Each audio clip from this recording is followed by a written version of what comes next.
Hello সবাইকে, ১৬ আনা বাঙালিয়ানা রান্নাঘরে তোমাদের প্রত্যেককে স্বাগতম। আজকে তোমাদের সাথে চানা মশলার একটা দুর্দান্ত রেসিপি শেয়ার করব। আবার অনেকে এটাকে কাবলি ছোলাও বলো।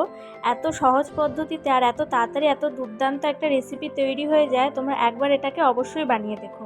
তো এর জন্য দেখো, কাবলি ছোলাটাকে আমরা ওভারনাইট ভিজিয়ে রেখে দিয়েছিলাম জলে, এবং কিছুটা তেঁতুল আমরা 10 থেকে 15 মিনিট মতো জলে ভিজিয়ে রেখে দিয়েছিলাম। এবার কুকারের মধ্যে ছোলাগুলো দিয়ে দেবো এবং দিয়ে দেবো অল্প লবণ। এবার 8 থেকে 9টা সিটি দেওয়া পর্যন্ত আমরা ছোলাটাকে সিদ্ধ করব। মিনিমাম 8 থেকে 9টা সিটি দিতেই হবে, নইলে ছোলাটা ঠিকঠাক সিদ্ধ হবে না। ছোলাটা যতক্ষণ সিদ্ধ হচ্ছে ততক্ষণ 3টে মাঝারি সাইজের পেঁয়াজ নেব, যেটা আমাদের বাটা লাগবে, এবং আদা রসুন বাটা লাগবে। এবার কড়াইয়ের মধ্যে সর্ষের তেল নিয়ে নিলাম কিছুটা, দিয়ে দেবো পেঁয়াজ বাটা। পেঁয়াজটা কিছুক্ষণ ভেজে নিতে হবে লাল লাল করে, যতক্ষণ না একটুখানি তেল ছেড়ে দিচ্ছে হালকা হালকা। পেঁয়াজটা যখন ঠিক এরকম লাল লাল ভাজা হয়ে যাবে, তখন তার মধ্যে দিয়ে দেবো আদা রসুন বাটা। ফ্লেমটা আমাদের লোই থাকবে। এবার এই পেস্টটা মিনিমাম 3 থেকে 4 মিনিট মতো আর একটু ভালো মতো কষিয়ে নেবো।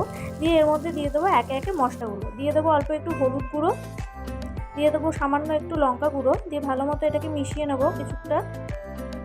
মশলাটা কিছুক্ষণ নাড়াচাড়া করে তারপর এর মধ্যে দিয়ে দেবো তেঁতুলের যে কাইটা বের করে রেখেছিলাম সেটা দিয়ে কিছুক্ষণ আরেকটু নাড়াচাড়া করে তার মধ্যে দিয়ে দেবো একটুখানি ধনে গুঁড়ো 1 চা চামচ মতো, এবং 1 চা চামচ মতো দেবো জিরে গুঁড়ো।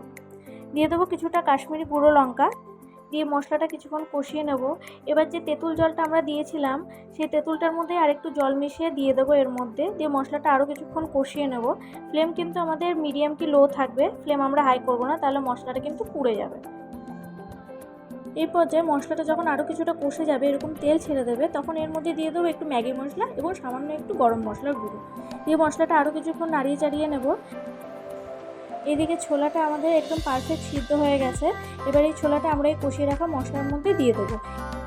এবার ফ্লেমটাকে আমরা হাই করে দেবো, এবং এর মধ্যে সামান্য একটুখানি চিনি দিয়ে দেবো। যদি দরকার পড়ে তোমরা এর মধ্যে আরেকটু লবণ দিতে পারো, আমরা সিদ্ধের সময় এর মধ্যে লবণ অলরেডি দিয়েছিলাম। এবার মিনিমাম ঢাকা দিয়ে 5 থেকে 6 মিনিট মতো রেখে দেবো। এবার দেখো 5 থেকে 6 মিনিট পর ছোলাটা আমাদের পুরোপুরি তৈরি হয়ে গেছে। এইভাবে চানা মশলা তোমরা অবশ্যই বানিয়ে দেখো। রুটি, পরোটা, নান অথবা লুচির সাথে এই ছোলার তরকারি দুর্দান্ত লাগে খেতে। অবশ্যই তোমরা একবার ট্রাই করে দেখো।